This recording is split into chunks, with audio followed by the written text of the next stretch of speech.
దేవుడైన యెహోవా నామమును బట్టి అతిశయపడుదుము. కొందరు రథములను బట్టి గుర్రాలను బట్టి అతిశయిస్తారంట. ఆ లెవెల్లో ఇప్పుడు సూర్యుడు అంటే చెప్పను మీకు, ఎవడాడు? గోలియాతు ఏమైపోయాడు? కృంగి పడి ఏమైపోయాడంట? నేల మీద పడి ఏమైపోయాడు? కూలిపోయారు.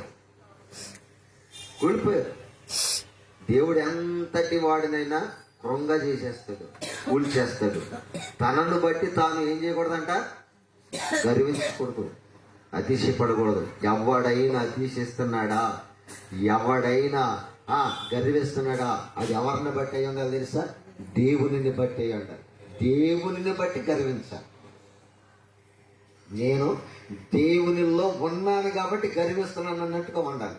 ఆ మాట మరలా చెప్తాడు, చూద్దాం. ఆ మాట కూడా ఇర్మియా గ్రంథం మరలా ఒకసారి చూడండి మీరు. ఇర్మియా గ్రంథము 9వ అధ్యాయంలో 24వ వచనంలో చెప్తాడు. చూడండి మాట. ఇర్మియా గ్రంథము 9వ అధ్యాయము 24వ వచనంలో ఏమని రాయబడి ఉందో చూడండి. ప్రియమైన దేవుని వారు, అతిశయించువాడు దేనిని బట్టి అతిశయింపవలెననగా భూమి మీద కృప చూపుచు నీతిని న్యాయమును జరిగించుచున్న యెహోవాను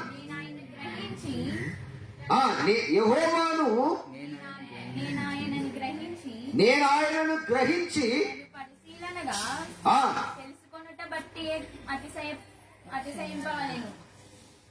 తెలుసుకున్నటను బట్టియే అతిశయింపవలెనంట. భూమి మీద నీతి న్యాయములను జరిగించుచు కృప చూపుచున్నటువంటి దేవునిని బట్టి మనం ఏం చేయాలంట? అతిశయించాలి, గర్వించాలి. అరే నీ దగ్గర ఏముందరా అబ్బాయి అని అంటే, నాకు డబ్బు ఉందండి అనకూడదు. అబ్బాయి నీ దగ్గర ఏముందరా అంటే, నాకు బోల్ జ్ఞానం ఉందండి అనకూడదు.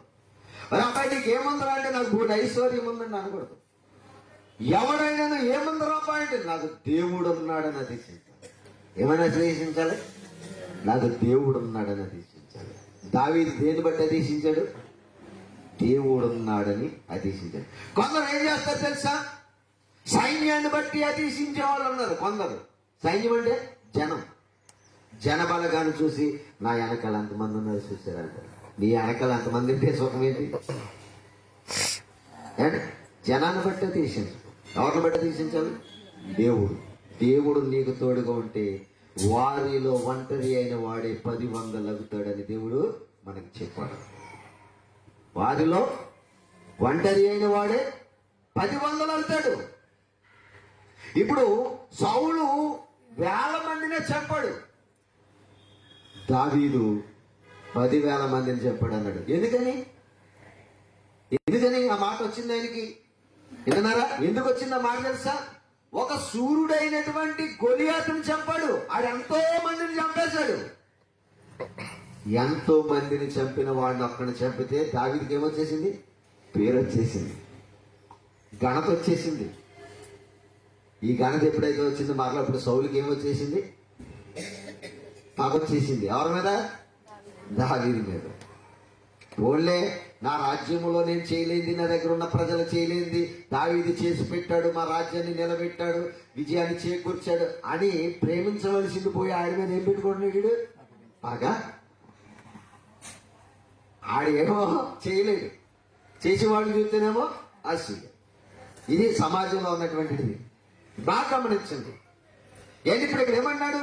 ఎవడైనాను అతిశించడం జరిగితే భూమి మీద కృప చూపుచు నీతిని న్యాయమును జరిగించు యెహోవాను బట్టి మనం ఏం చేయాలంట? అతిశయించాలి. కొందరు గుర్రములను బట్టి, కొందరు రథములను బట్టి అతిశిస్తారంట. అలాగే అతిశించిన వాళ్ళు ఎవరు అని అంటే ఫరో రాజు గారు. ఏ రాజుగారు? ఫరో గారు. ఈ ఫరో గారు ఏం చేశారంటే, ఇశ్రాయేలీయుల ప్రజలను రథములతోను గుర్రములతోను తరిమాడండి. వినాలి. దేంతో తరిమాడు? ఆడేమో ఉన్నత దేహముతో కవచాలను ధరించుకుని కటకం పట్టుకుని తరిమేశాడు, భయపెట్టేశాడు. ఆడు కూలిపోయాడు. మన బలాన్ని ఆధారం చేసుకుని నన్ను మించినోడు ఎవడు నా దగ్గరికి ఎవడొస్తాడు అన్నట్టుగా ఓ విర్రవిగిపోయాడు. ఒక రాయి దెబ్బ కూలిపోయాడు. ఎన్ని దెబ్బలకే ఆడి ఖడ్గము కవచము వాడు ఎంతో మందిని చంపుంటాడు. దావీదు ఒక నున్నటి రాయి చేత చంపేశాడు. దేవుడు చంపించేశాడండి. ఎంత గర్విష్ఠునైన దేవుడు ఏదో ఒక సమయంలో కూల్చేస్తాడు. జాగ్రత్త. దేవుడి దగ్గర ఆశామాషల మాటలు మాట్లాడకండి, పనులు చేయకండి. దేవుడు అంటే సామాన్యుడు మాత్రము కాదు. ప్రియమైన దేవుని వల్ల మన అతిశయం ఎవరుండాలో తెలుసండి. నాకు దేవుడు ఉన్నాడన్న ధైర్యం ఉండాలి మీలో. నా ధైర్యం అదే. నాకు ధనం లేదు ఏండి, ఐశ్వర్యం లేదు, జనబలం లేదు, ఏ బలం లేదు. నా బలం ఎవరో తెలుసండి, దేవుడు. అందుకే గర్వంగా చెప్తాను వాక్యం. నాకు తెలుసు వాక్యం తెలుసు కాబట్టి గర్వంగా చెప్తాను. తప్పు చెప్తే ఎవరిని ఊరుకోను. ఇది మాత్రం చాలదు. ఎవడైనా తప్పు చెప్పాడా వాక్యం విషయంలో ఊరుకోను. ఇశ్రాయేలీల ప్రజల విషయంలో తప్పు చేస్తే దావీదు ఊరుకున్నాడా? మూసు కూర్చున్నాడా? కూర్చోలేదే. ఎందుకని? దేవుడే మన పక్షం గుండగా ఎలాంటి తప్పుడు వాడైనా ఎగిరిపోతాడంతే. నా గర్వం అదే, నా అతిశయం అదే. అందరూ నా దగ్గరికి వస్తారు నేర్చుకోవడానికి. నేను ఎవరి దగ్గరికి వెళ్ళను. ఎందుకో తెలుసా? నా అతిశయము నాలో ఉన్న దేవుడు నా వెనుకుంటాడు. అందుకే గర్వంతో రొమ్ము విరిచి చెప్తాను వాక్యాన్ని ఎక్కడైనా సరే. చూసారండి, ఈ యొక్క ఆధారము కానీ అతిశయం కానీ ఎవరిని బట్టి ఉండాలంటే దేవునిని బట్టి ఉండాలి. మనకు అతిశయం, గర్వం. నాకు దేవుడు ఉన్నాడన్న గర్వం ఉండాలి. మన చూపులో కానీ, మన నడవడికలో కానీ, మన శరీరంలో కానీ అణువణువు మనకి ఆ గర్వం ఎలా రావాలో తెలుసండి. దేవుడు ఉన్నాడన్న గర్వం ఉండాలి. అంతేగాని నాకు అది ఉంది ఇది ఉందని గర్వించటం అది శూన్యం. కూలిపోయేది, అది కూల్చేసేది, అది దేవుని చేత కూల్చేసేసేది. ఇప్పుడు ఫరో గారు రథాలను చూసుకుంటున్నాడు, ఫరో గారు గుర్రాలను చూసుకుంటున్నాడు. గుర్రములను బట్టి రథములను బట్టి ఏం చేస్తున్నాడంట? అతిశయపడిపోతున్నాడు. నా దగ్గర గుర్రాలు ఉన్నాయి, రథాలు ఉన్నాయి. ఇశ్రాయేలు ప్రజలకు ఏమీ లేవు. ఎర్ర సముద్రంలో పడి నడుస్తున్నారు. నడిచే వారిని హతమార్చడానికి వాళ్ళు నడుస్తున్నారా? నడవని మనకేమున్నాయి? మనం నడవక్కర్లేదు. మనకేమున్నాయి? గుర్రాలు ఉన్నాయి కదా. మనకేమున్నాయి? రథాలు ఉన్నాయి కదా. రథములను బట్టి గుర్రములను బట్టి ఫరో ఏం చేశాడు? విర్రవీగిపోయాడు. సముద్రంలో వెళ్ళిపోతున్నారు. అప్పుడు దేవుడు చూశాడు.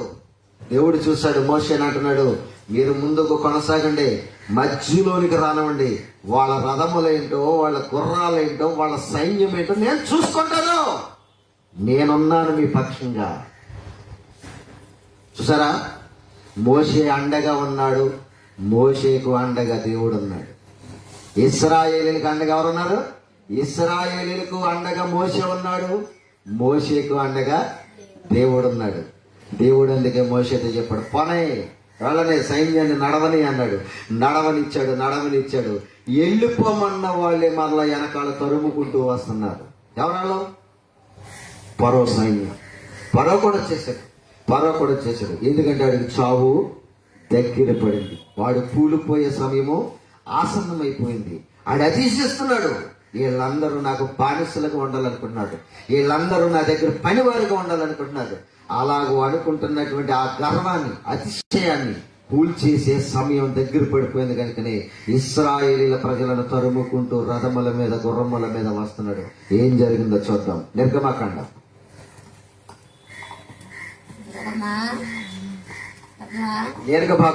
15వ అధ్యాయము 19వ వచనం గడిచి మనం చదువుకుందాం. నిర్గమకాండము 15వ అధ్యాయము 19వ వచనంలో ఏమిటి రాయబడిందో చూద్దాం మనము. ఫరో గుర్రములు, అతని రథములు, అతని రౌతులను సముద్రములో దిగగా యెహోవా వారి మీదకి సముద్ర జలములను మళ్లించను. అయితే ఇశ్రాయేలీయులు సముద్రము మధ్యను ఆరిన నేల మీద పడి నడిచింది. మరియు అహరోను సహోదరియు ప్రవక్తయునగు మిర్యాము తంబూరను చేత పట్టుకుని స్త్రీలందరూ తంబూరలతోను నాట్యములతోను ఆమె వెంబడి వెళ్ళగా మిరియాము వారితో కలిసి పల్లవి ఎత్తి పాట పాడడం మొదలు పెట్టిందంట. ఏం పాట అది? బారో రథముల సేనలను ఏం చేశాడు దేవుడు? సముద్రములో ముంచేశాడు. ఏం చేశాడంట? ఎవరికి విరోధంగా వెళ్తున్నారు వీళ్ళందరూ? సైన్యములకు అధిపతియగు యెహోవా కదా విరోధంగా వెళ్ళేది. చూసారా? ఆయనకి విరోధంగా ఉండేవాడు ఎవడు కూడా భూమి మీద నిలబడు. ఆయనను తప్పించి ఆయనను విడిచిపెట్టి అతిశించేవాడు ఎవ్వడు భూమి మీద వర్ధిల్లడు. నీ అతిశయం ఎవరై ఉండాలి? ఎవరై ఉండాలి నీ అతిశయం? నువ్వెవరిని బట్టి అతిశించాలి? దేవునిని బట్టి అతిశించాలి. ఎవరిని బట్టి? దేవునిని బట్టి అతిశించాలి. ఇంకా చాలా మంది దేనిని బట్టి అతిశించారంట? గుర్రములను బట్టి రథములను బట్టి అతిశించారంట. మీరు 14వ అధ్యాయంలో చూడండి, నిర్గమకాండము 6-7 వచ్చిన చదవండి ఒకసారి. అంతటా అతడు తన రథమును సిద్ధపరచుకుని తన జనమును తనతో కూడా తీసుకుని పోయాను. మరియు అతడు శ్రేష్టమైన ఎన్ని రథాలు అంటండి? 600 రథాలతో బయలుదేరాడంట. ఎవరు? ఫరో. ఎవరిని తరుగుతాకి? దేవుని ప్రజలైనటువంటి ఇశ్రాయేలీలను తరవడానికి ఎన్ని నెంబర్స్ అంటండి రథాలు? 600 రథాలు పట్టుకున్నాడంట. చదవండి. ఐగుప్తు రథములన్నిటిని వాటిలో ప్రతి దాని మీద అధిపతులను తోడుకుని పోయి యెహోవా ఐగుప్తు రాజైన ఫరో హృదయమును కఠిన పరపగా అతడు ఇశ్రాయేలీయులను తరిమేను. బలిమి చేత బయలు వెలుచుండిరి. ఐగుప్తీయులు అనగా ఫరో రథముల గుర్రములని అతని గుర్రపు రౌతులు అతని దండును వారిని తరిమి ఎదుటనున్న సమీపమైన సముద్రము దగ్గర వారు దిగి ఉండగా వారిని కలుసుకుని అక్కడ దిగి కలుసుకున్నారంట. అలాగ సగం దూరం వెళ్ళేటప్పటికి దేవుడు వీళ్ళని ఏం చేశాడంట? సముద్రములో ముంచేశాడంట. ఏం చేశాడు? సముద్రములో ముంచేసాడంట. దేన్ని బట్టి దిగించాడు ఫరో? గుర్రములను బట్టి. ఎన్ని వందల రథాలండి? 600 రథాలతో బయలుదేరాడంటే ఇశ్రాయేల్ ప్రజల్ని హతమార్చడానికి. ఇప్పుడు రథాలన్నీ కూడా ఒక్కొక్క రథం వచ్చి ఎన్ని లక్షలు ఉంటుంది తెలిసినప్పుడు చాలా ఖరీదు ఉంటుంది. దాని మీద రౌతులు గుర్రాలు. ఒక రథానికి ఎన్ని గుర్రాలు ఉంటాయి? 7 గుర్రాలు ఉన్న రథాలు ఉన్నాయి, 3 గుర్రాలతో తోలే రథాలు ఉన్నాయి. ఏంటి రథాలకి 7 గుర్రాలు కట్టి రథాలు తోలుతూ ఉంటారు చాలా మంది.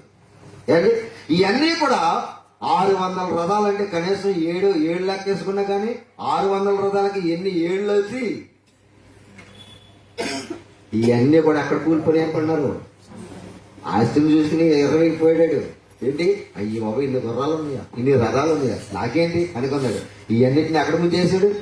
ఎర్ర సముద్రంలో ముంచేసాడు. ఒక్క దెబ్బతో కొట్టేసాడు అంతే. చూసారా? ఆడు 20కి పోయాడు, 1000 మందిని చంపేస్తాడు అనుకున్నాడు. ఒక రాయి దెబ్బకు చచ్చిపోయాడు. ఎవరు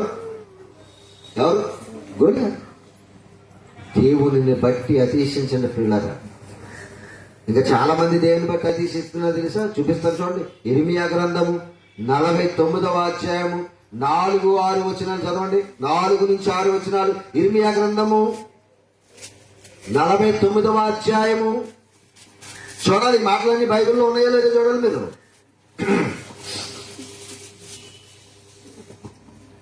చదవాలి.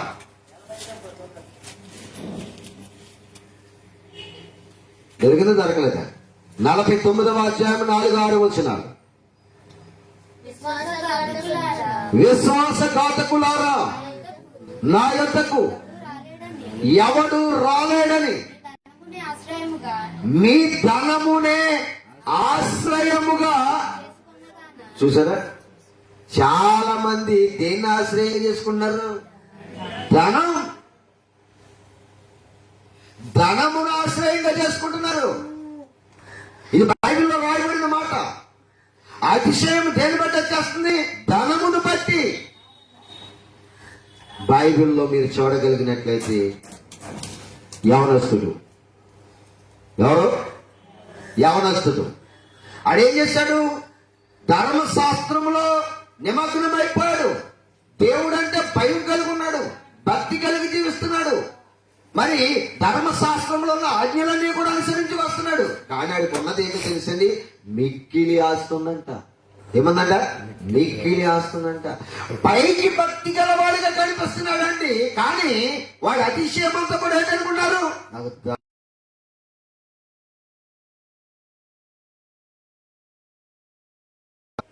ఒకసారి యేసు ప్రభు దగ్గరికి వచ్చాడు. అయ్యా, మరి ధర్మశాస్త్రం అనుసరించిన వాడు నిత్య జీవానికి వెళ్ళిపోతాడని మీరు చెప్పింది కదా ధర్మశాస్త్రము. నేను ధర్మశాస్త్ర ప్రకారంగా బాల్యము నుంచి కూడా అనుసరించుకుంటూ బతుకుతూ ఉన్నాను. మరి పరలోక రాజ్యానికి అమ్మేసి నీకు కలిగినదంతయు అమ్మి పేదలకమ్మంటే వాడు నిజంగా దేవుని బట్టి అతీశించేవాడైతే ఏం చేయాలి?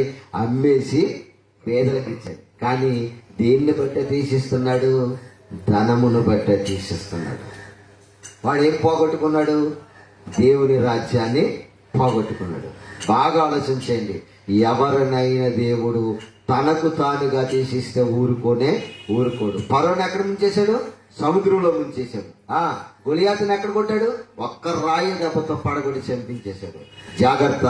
దేవుని దగ్గర మనము చాలా ఒబడినింటిగా మనం జాగ్రత్తగా లేకపోతే దేవుడు ఊరుకోడు.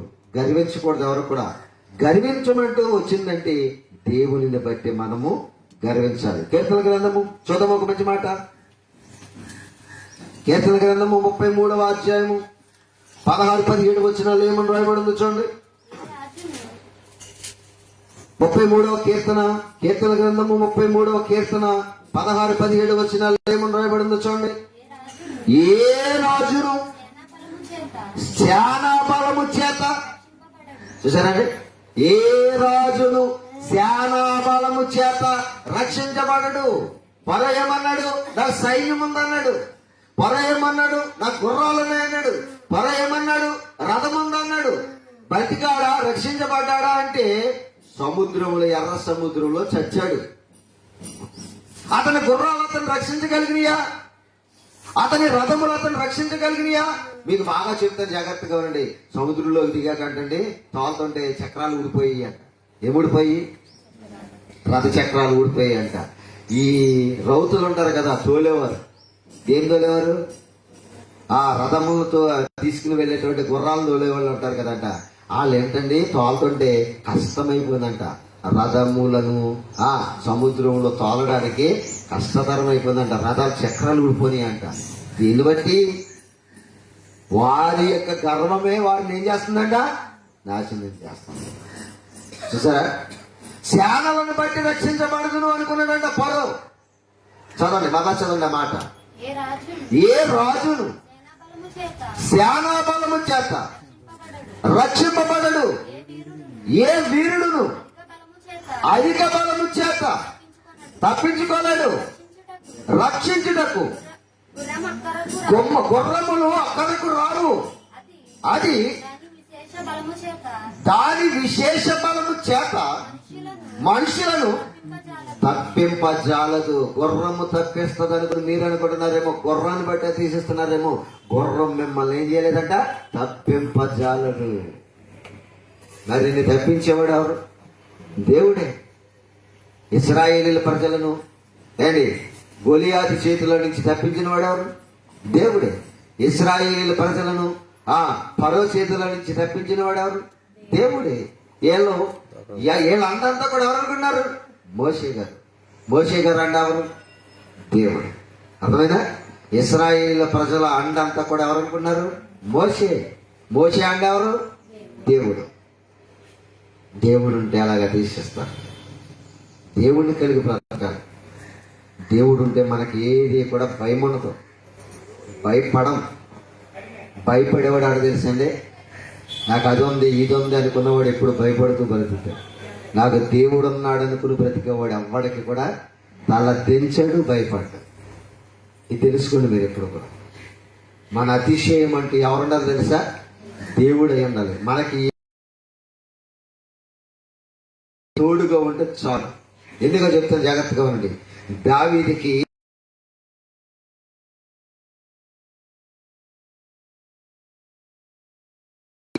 అతడు గొర్రెలు కాసుకునే వారు వాళ్ళందరూ కూడా అందరికి కూడా హేయముగా కనిపించేవారు. దావీదు గారు కుటుంబం అంతా కూడా. అలాంటి కుటుంబాన్ని దేవుడు దావీదుని బట్టి ఉన్నత స్థాయికి తీసుకుపోయాడు. ఎందుకో తెలుసా? దావీదు దేవుని బట్టి అతిశయించాడు, మనుషులను బట్టి కాదు. చూడండి 34వ కీర్తన 2వ వచనంలో ఒక మాట ఉంటుంది. అక్కడ కూడా చూడండి ఒక మంచి మాట. యెహోవాను బట్టి నేను అతిశయించుచున్నాను, దీనులు. అదనమాట, దీనులు బట్టి అతిశయించినప్పుడు, యెహోవాను బట్టి అతిశయించినప్పుడు, జ్ఞానాన్ని బట్టి అతిశయించొద్దు. ఇంకా బలమును బట్టి అతిశయించొద్దు, ఇంకా ఐశ్వర్యమును బట్టి అతిశయించొద్దు, ఇంకా రథములను బట్టి అతిశయించొద్దు, ఇంకా గుర్రములను బట్టి అతిశయించొద్దు, ఇంకోటి ఏంటి? సైన్యమును బట్టి అతిశయించొద్దు. నాకు సైన్యం ఉంది, జనం ఉన్నారనుకో, ఎవరుండాలి నీకు? దేవుడు ఒక్కడుంటే చాలు. ఎవరున్నా లేకపోయినా ఎవరుండాలి మనతో? దేవుడు ఒక్కడుంటే చాలు. దేవుడు ఉంటే మనకి మించిన వారు ఉండరు అని చెప్పేసి మనము గమనించుకోవాలి. చూడండి ఎంత చక్కగా, ఏ రాజు కూడా తనను తాను తప్పించుకోలేడంట. ఎవ్వడు తప్పించుకోలేడంట. బలసారి బలమును బట్టి తప్పించుకోలేదు. ఎందుకంటే ఎంతటి బలసారినైనా దేవుడు కృంగగొట్టి నేల మీద పడేయగలిగినటువంటి శక్తిమంతుడు ఆయన.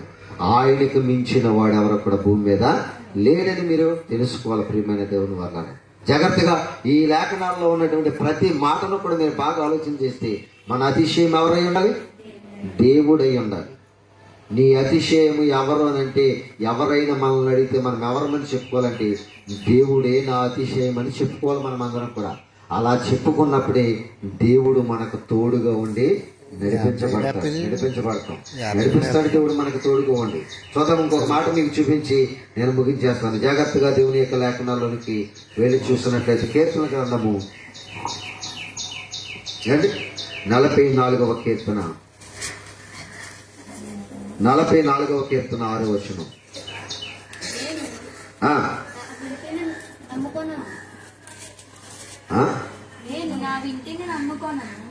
నేను నా వింటిని నమ్ముకొనను, నా కత్తియు.